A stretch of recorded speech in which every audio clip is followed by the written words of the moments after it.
नमस्कार किसान भाइयों, स्वागत है आप सभी का आप सभी के अपने यूट्यूब चैनल मंडी भाव अपडेट में। आज भी इंदौर मंडी में लहसुन भाव में एक अच्छी तेजी बनी है और पिछले एक सप्ताह से लहसुन भाव में लगातार तेजी देखने को मिल रही है। आज इंदौर मंडी में नया लहसुन आया जो कि 6161 रुपये तक बिका और अभी पुराने लहसुन में भी एक अच्छा सुधार देखने को मिला है और लगभग भाव दुगने हो चुके हैं। अब यहाँ पर हमारे जितने भी किसान भाइयों के पास पुराना लहसुन अभी भी है तो उसको निकालने में ज़्यादा फायदा होगा, क्योंकि आने वाले दिनों में नए लहसुन की आवकें आएंगी और आवकें बढ़ेंगी तो कहीं ना कहीं पुराना लहसुन और नया लहसुन आपस में टकराएगा तो वहाँ पर भाव में गिरावट की संभावना बन सकती है। और अभी इस भाव पर भी अगर आप अपने पुराने लहसुन को बेचते हैं तो ये भाव भी अभी काफ़ी अच्छा हो चुका है पहले के मुकाबले। और किसान भाइयों, कल मुझे एक कमेंट देखने को मिला था कि करण भाई अभी लहसुन को हम मंदसौर मंडी में बेचें या फिर नीमच में या फिर इंदौर में या फिर किसी और मंडी में।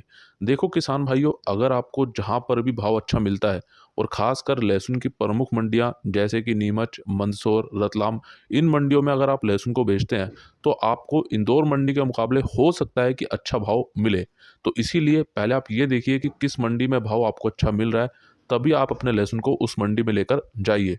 बाकी किसान भाइयों, नए लहसुन में भी तेजी की संभावना बन रही है, क्योंकि अब पुराना लहसुन लगभग समाप्ति की ओर है और इंदौर मंडी में भी कुछ ज़्यादा आवक अब पुराने लहसुन की देखने को नहीं मिल रही। बाकी आप सभी किसान भाई कमेंट करके बताएं कि आपके पास अभी लहसुन का स्टॉक बचा है पुराना वाला या फिर नहीं। वहीं बात करें नए लाल प्याज की, रतलाम मंडी में भी नए प्याज की आवकें अब अच्छी शुरू हो चुकी हैं। जैसा कि अभी तक इंदौर मंडी में रोजाना 40-50 हज़ार कट्टों की आवकें देखने को मिल रही हैं और साथ ही अन्य मंडियों में भी नए लाल प्याज की आवकें थोड़ी बहुत देखने को मिल रही हैं। साथ ही बात करें महाराष्ट्र में भी नए लाल प्याज की आवकें अच्छी मात्रा में शुरू हो चुकी हैं और ये 15 जनवरी के आसपास और भी ज़्यादा बढ़ेंगी। तो इसीलिए किसान भाइयों, अगर आपका प्याज बेचने का विचार बन रहा है तो अभी इस भाव पर भी आप थोड़ा बहुत प्याज बेचते रहें, लेकिन ज़्यादा गिरावट की संभावना नहीं है। बाकी सब कुछ निर्भर करेगा आने वाले दिनों में आवकों पर, क्योंकि एक तरफ राजस्थान अलवर जिले की जो आवकें आ रही हैं वो भी लगभग 15 जनवरी के बाद थोड़ी कम हो सकती हैं और कहीं ना कहीं महाराष्ट्र की आवकें बढ़ेंगी, गुजरात की आवकें बढ़ेंगी और मध्य प्रदेश की आवकें बढ़ेंगी। तो इसीलिए आवकें बढ़ने की तो संभावना पूरी है, जिसकी हम बात लगातार करते आए हैं। बाकी प्याज में बाजार को देखते हुए आप अपने प्याज को भी समय समय पर निकालते रहें।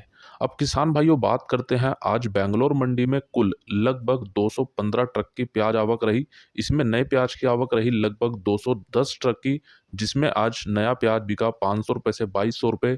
और ये नया प्याज अभी बेंगलोर मंडी में सोलापुर, नासिक और कर्नाटक का आ रहा है।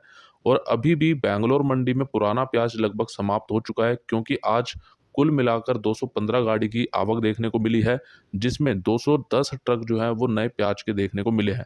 तो इसका मतलब अब बेंगलोर मंडी में तो पुराना प्याज समाप्त हो चुका है, अब नया प्याज ही देखने को मिल रहा है। और जैसा कि हमने कल परसों के वीडियो में भी बात करी थी कि थोड़ा बहुत छुटपुट पुराना प्याज मंडियों में अभी आता रहेगा, लेकिन उसका अब कोई भी असर नए लाल प्याज के बाजार पर नहीं पड़ेगा। अब जैसा कि हमने देखा वर्ष 2022 में हमारे किसान भाइयों को प्याज का एक अच्छा भाव नहीं मिल पाया और लगातार प्याज के बाजार में गिरावट ही देखने को मिली। अभी एक माहौल ऐसा बन रहा है कि आज भी मंडियों में नई लाइसेंस के लिए नए व्यापारी भाई मंडी समिति की सभी नियमों और शर्तों को पूरा कर लेते हैं, लेकिन फिर भी मंडी समितियों के द्वारा नए व्यापारी भाइयों को मौका नहीं दिया जाता। मगर राज्य की मंडियों में जितने अधिक प्याज खरीदार और व्यापारी भाई होंगे उतना ही अधिक कंपटीशन होगा और जितना अधिक कंपटीशन होगा प्याज किसान भाइयों को उतना ही अधिक लाभ भी मिलेगा। देखो किसान भाइयों, कुल मिलाकर बात यह है कि लगातार पिछले काफ़ी वर्षों से हमारे व्यापारी भाई तो मंडियों में हैं और वो सभी पुराने व्यापारी भाई अभी मंडियों में कार्य कर रहे हैं। लेकिन यहाँ पर मेरा ऐसा मानना है और आप सभी का भी शायद ये मानना होगा कि नए व्यापारी भाइयों को भी मौका देना चाहिए, उनको भी लाइसेंस देने चाहिए, ताकि मंडियों में जो कंपटीशन है वो बढ़ेगा तो हमारे किसान भाइयों को उनसे फ़ायदा मिलेगा। अभी हाल फिलहाल में होता क्या है कि मैंने ऐसे कुछ 1 या 2 व्यापारी भाई थे, लगभग आज से 2-3 महीने पहले उनसे बात करी थी और उनका कहना ये था कि करण भाई, हम मंडियों में गए और उसके बाद हमने लाइसेंस के लिए अप्लाई करा है, तो काफ़ी सारी चीज़ें हैं कि ऊपर से पैसे माँगे जाते हैं। जो फ़ीस है, जो सिक्योरिटी आपको देनी है वो तो देनी है। अगर आप मंडी समिति की सभी नियम शर्तों को पूरा कर लेते हैं और आपके डॉक्यूमेंट भी पूरे हैं, तो उसके बाद भी उनसे कुछ अतिरिक्त चार्ज लिया जाता है, अतिरिक्त फ़ीस माँगी जाती है, पता नहीं क्यों। और इसीलिए कई बार हमारे व्यापारी भाइयों को लाइसेंस इसीलिए नहीं मिल पाता। और किसान भाइयों, मैं आपको एक बात और बताना चाहूँगा। आज से लगभग 6 महीने पहले मैं खुद दिल्ली आज़ादपुर मंडी और हमारे आसपास केशवपुर मंडी है, मैं वहाँ गया था और वहाँ जाकर मैंने लाइसेंस के लिए थोड़ी प्रक्रिया समझने की कोशिश करी। उस समय मैंने खाली प्रक्रिया समझी और अब मैं सोच रहा हूँ कि अभी हाल फिलहाल मैं दोबारा से जाऊँ उधर और एक बार उनसे ये पूछूं कि वहाँ पर क्या प्रोसेस अभी चल रहा है, और जो भी होगी किसान भाइयों बात, वो मैं आपको वीडियो के माध्यम से बताऊंगा। तो ये बातें हमारी मंडी समितियों को भी समझनी होगी कि मंडियों में जो माहौल है उसमें और ज़्यादा पारदर्शिता लाई जाए ताकि हमारे किसान भाइयों को अधिक लाभ मिले। अब किसान भाइयों, एक खबर निकल के आई है और ये बहुत ही दुख भरी खबर है कि महाराष्ट्र के नासिक जिले के एक गांव में हमारे 4 किसान भाइयों के द्वारा एक खेत में एक साथ चारे की 20 ट्रॉलियां रखी गई, जिन ट्रॉलियों को सोमवार की रात को किसी ने आग लगाकर जला दिया। और उस चारे की ट्रॉलियों के साथ एक किसान भाई की 20 ट्रॉलियां मक्के की भी थी, जो कि आग की चपेट में आ गई। तो ये पता नहीं ऐसा क्यों करते हैं भाई, क्या मिलता है आपको कर कर। आजकल ना ऐसा माहौल हो चुका है और सही बोलते हैं कि कलयुग आ चुका है। और वर्ष 2022 में हमने कुछ ऐसे केस भी देखे कि हमारे किसान भाइयों के प्याज जो स्टॉक थे उनको पूरी तरह से गीला कर दिया गया, उनके उसमें एसिड डाल दिया गया, उनको नुकसान पहुंचाया जा रहा। पता नहीं क्यों ऐसा करके क्या मिलता है आपको, लेकिन किसान भाइयों आप घबराए नहीं।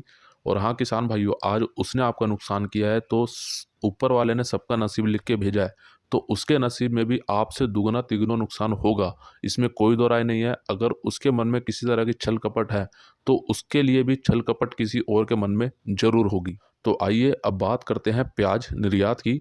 आज गोजडांगा बॉर्डर से बांग्लादेश में लगभग 8 से 12 प्याज के ट्रक निर्यात किए गए। और ये रोजाना जो आपको रिपोर्ट दी जाती है कि इतने ट्रक आज निर्यात किए गए हैं, ये एक अनुमानित रिपोर्ट होती है, एक लगभग आपको बताया जाता है। हो सकता है कि एक दो ट्रक ऊपर नीचे देखने को मिले। और कल 3 जनवरी 2022 को गोजडांगा बॉर्डर से 17 प्याज के ट्रक बांग्लादेश में निर्यात किए गए। कल गोजडांगा बॉर्डर से गुजरात का प्याज भारतीय रुपए के हिसाब से लगभग 26 रुपए से 28 रुपए, मध्य प्रदेश का सुपर क्वालिटी का प्याज 20 रुपए से 24 रुपए, नासिक का सुपर मीडियम मोटा प्याज 25 रुपए से 27 रुपए और नासिक का गोल्टा गोल्टी प्याज 23 रुपए से 27 रुपए तक बांग्लादेश में निर्यात किया गया। और जो महाराष्ट्र का नया प्याज बांग्लादेश में अभी निर्यात किया जा रहा है, वो कल 27 रुपए से 29 रुपए तक निर्यात किया गया। और कल प्याज निर्यात भाव लगभग सामान्य देखने को मिला। लेकिन हमारे प्याज निर्यातक भाइयों से कुछ जानकारी मिली है कि अभी जो नया लाल प्याज निर्यात किया जा रहा है उसमें मांग अच्छी देखी जा रही है, और हो सकता है यही मांग अच्छी आगे भी लगातार जारी रही तो कहीं ना कहीं सुधार की संभावना बन सकती है। लेकिन सब कुछ निर्भर करेगा कि बॉर्डर पर आवकें कितनी देखने को मिल रही हैं। और हाँ किसान भाइयों, अगर आपने अभी तक आपके अपने मंडी भाव अपडेट यूट्यूब चैनल को सब्सक्राइब नहीं किया तो अभी कर लीजिए। सब्सक्राइब करने के बाद बेल आइकन को दबाकर ऑल पे क्लिक जरूर कीजिए। और अब देख लेते हैं आज की इंदौर मंडी की पूरी रिपोर्ट। और सबसे पहले बात करते हैं लहसुन की। लहसुन बिका आज 1-2 लोट ऊपर में 4500 रुपये, एक्स्ट्रा सुपर माल 3500 से 4000 रुपये, सुपर माल 3000 से 3500 रुपये, एवरेज माल 1500 से 3000 रुपये, मीडियम माल 1000 से 1800 रुपये, हल्का माल 500 से 1000 रुपये। और आज लहसुन की आवक रही लगभग 6000 से 7000 कट्टों की, जो कि कल के मुकाबले आज थोड़ी कम हुई है। और आज लहसुन के भाव में तेजी देखने को मिली है, जो कि लगातार जारी है। वहीं बात करें पुराने प्याज की, तो पुराना प्याज बिका आज 1-2 लोट ऊपर में 1400 रुपये, सुपर माल 1000 से 1250 रुपये, एवरेज माल 700 से 1000 रुपये, गोल्टा माल 500 से 700 रुपये, गोल्टी माल 300 से 600 रुपये और छाटन माल 200 से 400 रुपये। आज पुराने प्याज में भाव लगभग सामान्य रहा। और बात करें नए प्याज की, तो नया प्याज बिका आज 1000 से 1700 रुपये, आवक रही आज लगभग वही 50,000 कट्टों के आसपास। और नए प्याज में भी भाव लगभग सामान्य देखने को ही मिले। अब बात करते हैं नए आलू की। नया एटीएल आलू बिका 1000 से 1300 रुपये, पुखराज आलू 700 से 1000 रुपये, एलआर आलू 1000 से 1200 रुपये, ज्योति आलू 800 से 1300 रुपये, राशन आलू 700 से 1000 रुपये, गुल्ला माल 400 से 700 रुपये। और आज आलू की आवक रही लगभग 20,000 कट्टों की, और नए आलू में भाव लगभग सामान्य देखने को ही मिला। किसान भाइयों, वीडियो को आपने यहाँ तक देखा, आपका तहे दिल से धन्यवाद। वीडियो अच्छा लगा तो एक लाइक कीजिएगा, हमारे सभी किसान भाइयों तक शेयर जरूर कीजिएगा। और अगर आपका कोई भी सवाल हो, आपको वीडियो कैसी लगी या आपकी कोई भी राय हो, तो नीचे कमेंट बॉक्स में ज़रूर बताइएगा। और हमारे जो किसान भाई इस वीडियो को फेसबुक पर देख रहे हैं तो फेसबुक पेज को लाइक जरूर कीजिएगा। बाकी पिछले 2-3 दिनों में आपको वीडियो दिए गए हैं, उनको भी जरूर देखिएगा। मिलते हैं किसान भाइयों आपसे एक अगली और नई वीडियो में। जय जवान, जय किसान।